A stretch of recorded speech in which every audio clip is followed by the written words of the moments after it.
Good morning, everyone. Welcome to Academy Pengajian Bahasa. Now, you must be wondering, what is the EET? Why is it important to sit for this test? How will I be evaluated? In this presentation, we will cover the following: what the EET is, why it is mandatory for you to sit for the EET, how you will be evaluated, how you then prepare for the test. Next, we will also address some frequently asked questions. And finally, we will talk about some administrative aspects of the test. Let's begin. What is the EET? It is an English proficiency test for the workplace. The EET gauges your English proficiency. Your results from this test will help your prospective employer gauge how well you will be able to speak and write in English. Most employers require job applicants to have high competencies in English. For example, jobstreet.com, a portal that connects employers with job applicants, has found that prospective employers hire people who are able to work well in English. In other words, employers look for people who have the ability to present ideas, write emails, answer phone calls, negotiate deals, or even make small talk. Basically, they want people who can communicate well. The EET you will be taking soon, before the semester ends, consists of two parts. First, the speaking test. The speaking test is conducted just before the final examination starts. In this test, you are required to do 3 tasks. First, simulated conversation, followed by a job interview, and finally, a short oral presentation. Next, the writing test. This test is taken in the first week of the examination period when you sit for your final examination papers. In this test, you are required to do 2 pieces of writing. First, an email, and next, a short article or part of a report or a proposal. In the speaking test, the 3 tasks will be computer-based, and your responses to the 3 tasks are recorded, saved, and uploaded onto this platform.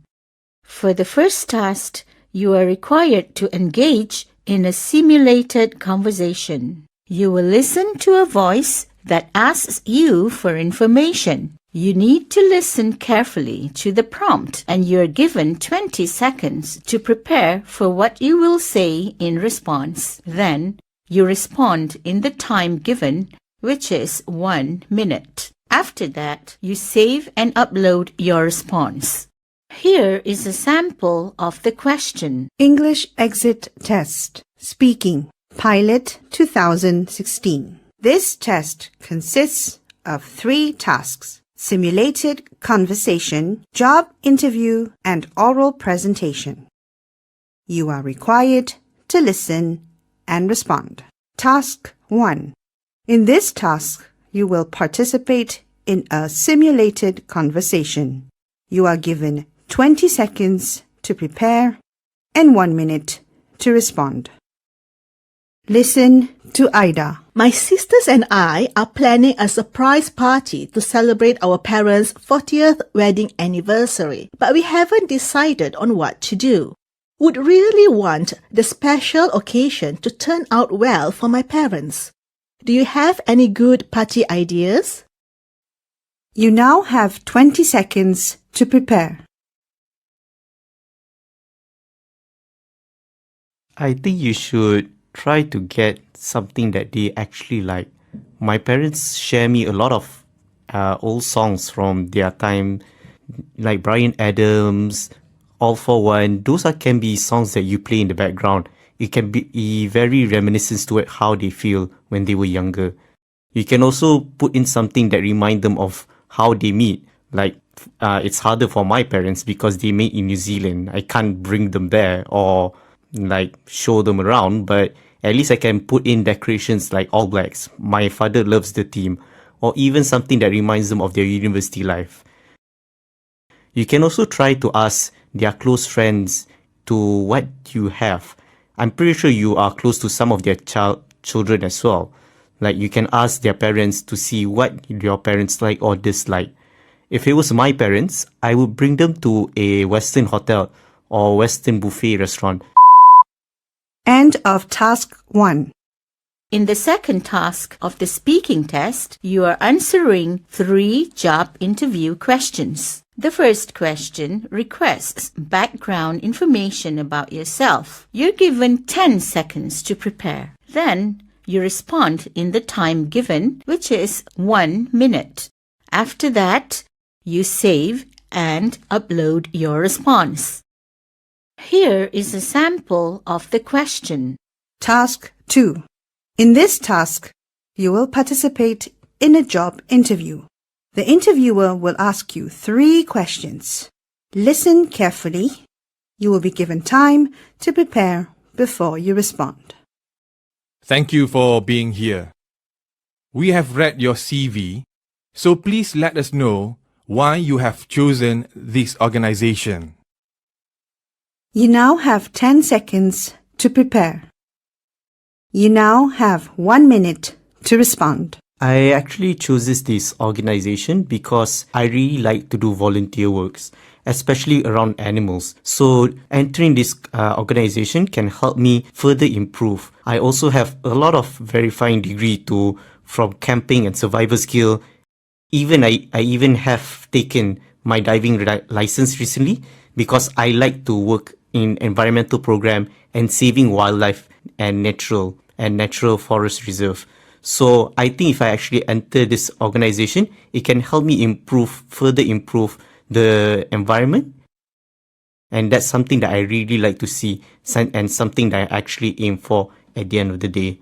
So why I actually want to join this? Because I see a bigger opportunity for me to further what I'm very interested in, which is saving the environment and helping out the animals in my career. Very well. I am sure that some of the courses which you took at the university have prepared you well for this position. Could you tell me more about 2 of these courses and their relevance? You now have 20 seconds to prepare. You now have 2 minutes to respond. Well, the first course I've taken within language is to be a translator. For me, it's very important for us to communicate with people we are working with, and also for us to understand each other in our purpose and what we fight for. So when we're doing volunteer works, we have a diverse idea of we approach a diverse society.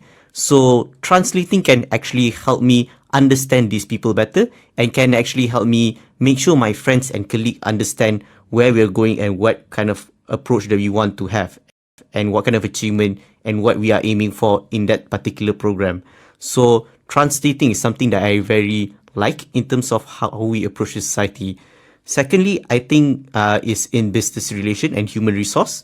I think even though it's not particularly concerning language or something that is in particular regarding in particular to volunteer work, the organization skill and how management is very important for us to actually move further in society. So bureaucracy process and also how I want to handle paperwork and who I need to approach to make sure all of our program function is something that I can actually put into perspective in terms of how I'm going to manage the resources and also how I want to approach other people, not just in our organization, but organization abroad for us to work together.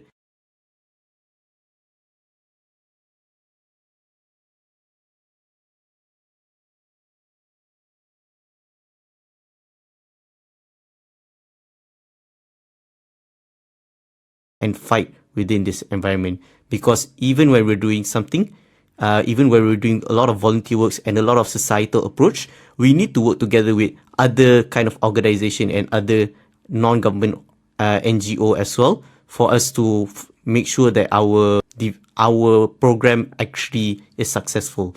So translating and also how to manage these resources in terms of office work and make sure that I can approach the society and approach other people. That's good. Now, if you were appointed the leader of a team for a project, explain how you would manage the team. You now have 30 seconds to prepare. You now have 2 minutes to respond. The first thing that I would like to do is to divide each role into the team members so that all of us are more acquainted to what we need to do and the kind of progress that we need to have.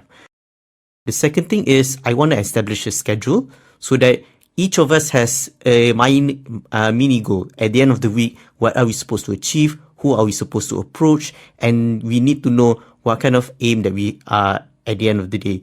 Because sometimes, even though each of us are handling different matters, they are interrelated to each other. So some maybe have less work within a week, but they're still as equally important to make sure that everyone's work is going to go progress hand in hand perfectly. Second is I need to make sure to have someone else to do a supervisional role.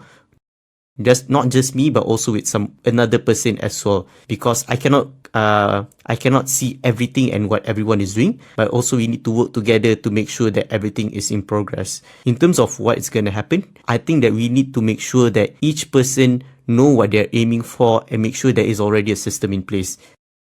We need to also evaluate from the start, who are we approaching, how are we going to approach it, and what kind of who can we actually ask for assistance within the organization. We need to know who the specific role of everyone in the team from the start towards the end. Other than that, just make sure there's a discipline to follow the schedule, to follow the deadline, and also make sure that everyone follows up. Because if one person actually not doing their job, it will affect the performance of the whole family. That's why me and another person will come in as the supervisors to make sure that everyone's roles is in place. And if not, we need to help those people or those group to make sure that their work will be finished by the end of the following week or the next deadline, so that everyone else can move forward.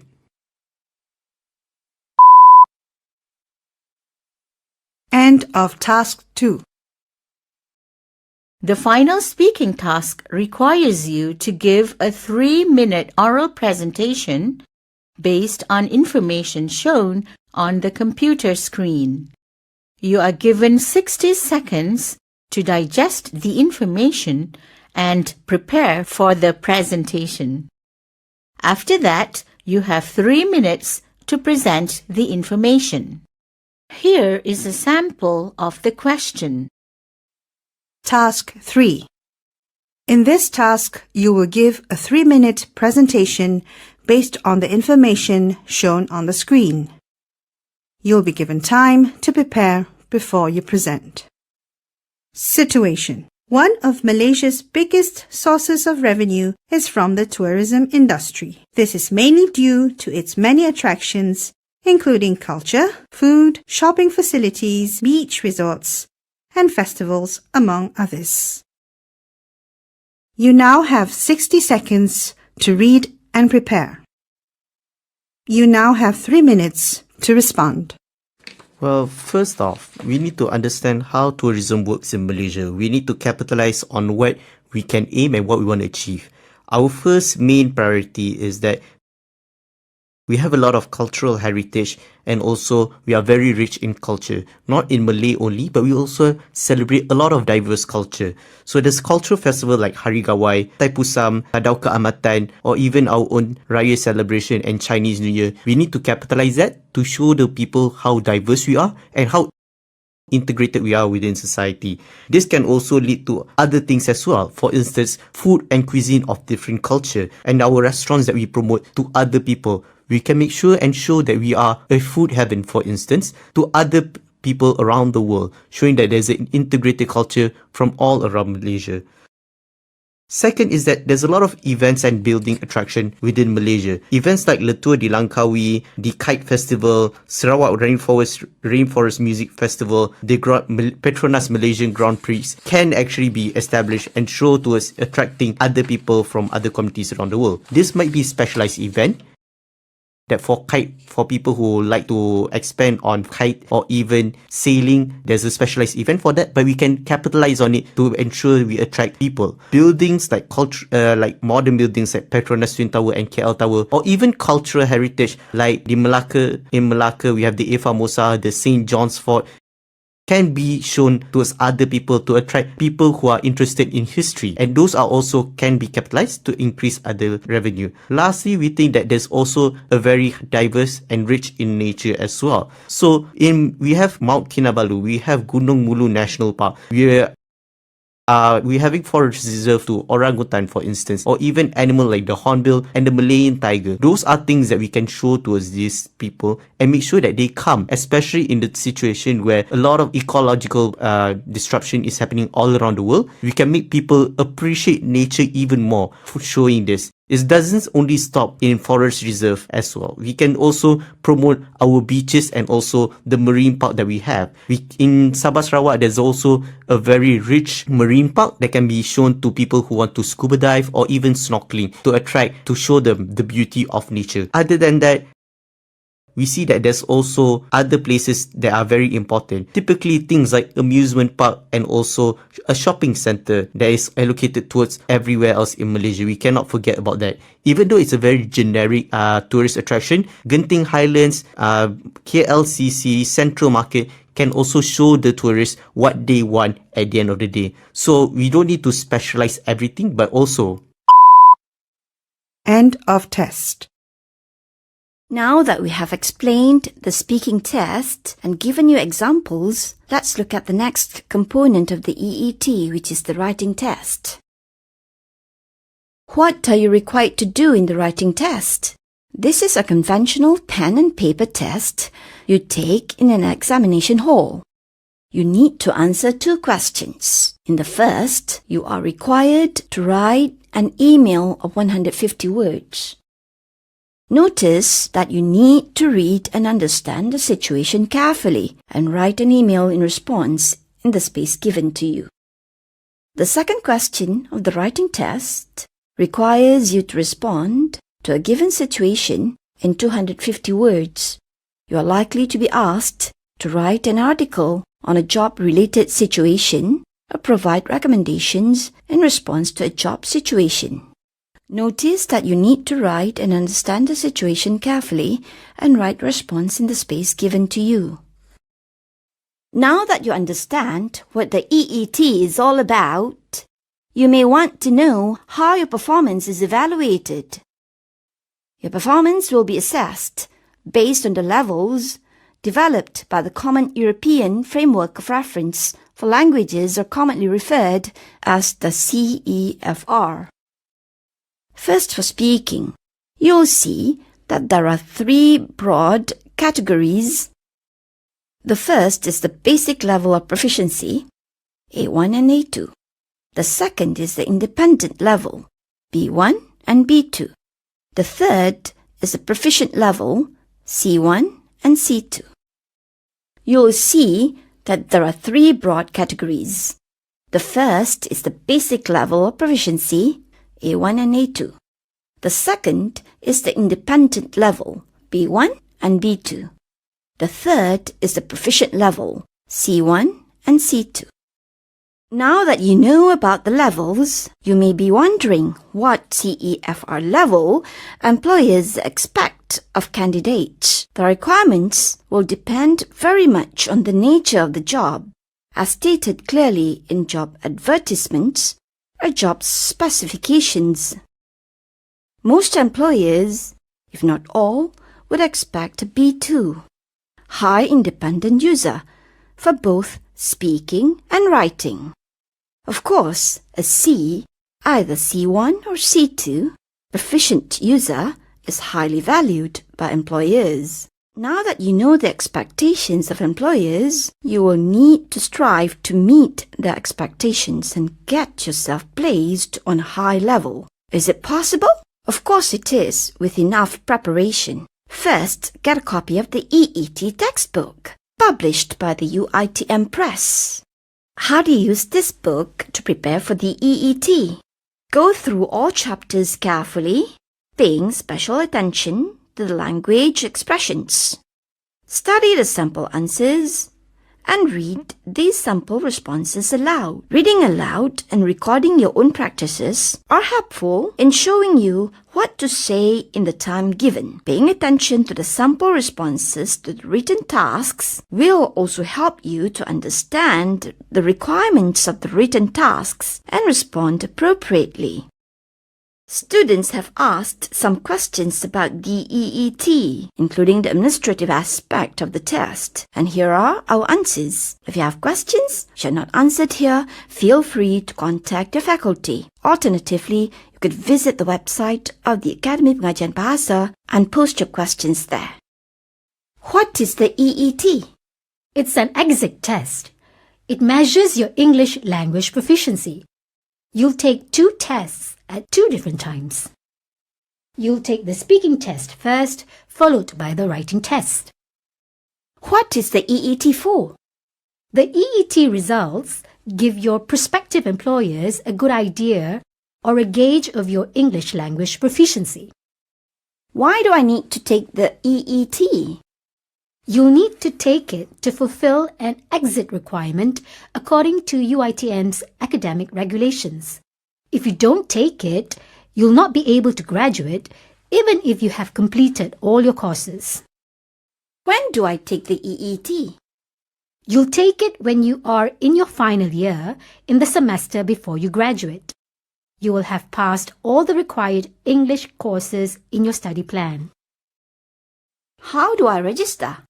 You'll register via the student portal within the add-drop period as stated in the UiTM academic calendar. Consult your faculty on registration-related matters. Is there a fee? Yes, the fee is 30 ringgit. What happens if I miss the EET even after I've registered? You'll need to contact the faculty immediately or within 24 hours and your faculty will tell you what to do. When will I get my result? You'll receive your results the following semester. How will the EET results be presented? You'll receive your results the following semester from the student portal. Can I retake the EET for better results? Certainly. You can always resit, but you'll need to register for the test again and pay the fee of 30 ringgit again. Do contact your faculty for more information. Now that you know about the EET, prepare well. Remember, help is given in the prescribed EET book published by Academy Pengajian Bahasa and the UiTM Press. You will have ample language expressions to draw on to help you prepare well for all the speaking and writing tasks. Remember that when you are preparing for the EET, you are also preparing for workplace-related tasks and your job interview. Have fun!